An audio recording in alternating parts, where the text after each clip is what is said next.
Morning, police in Madison, Wisconsin are searching for answers after a 15-year-old student opened fire at a small private Christian school yesterday morning. One student and one teacher were killed and half a dozen others were injured. Police found the shooter with a gunshot wound and later pronounced dead. Natalie Rupnow has the very latest from New York. Singing, prayers, and tears at a vigil last night as a community in Madison, Wisconsin comes to grips with a tragic school shooting. Got a call coming in at Abundant Life Christian Church that's advising someone was shot. Police arrived minutes after a second grader called to report an active shooter just before 11 a.m. at the small private Abundant Life Christian school. Gonna let that soak in for a minute.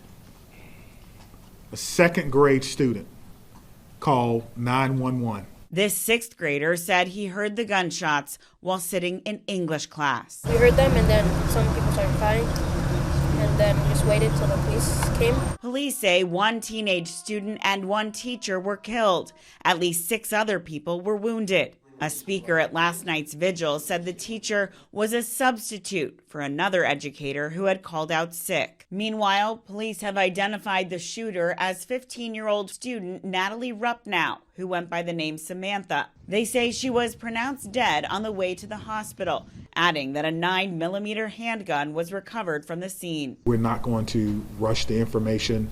We'll take our time and make sure that we do our due diligence. Investigators have searched the 15-year-old's home, and they say her family is cooperating with the investigation as police try to determine a motive.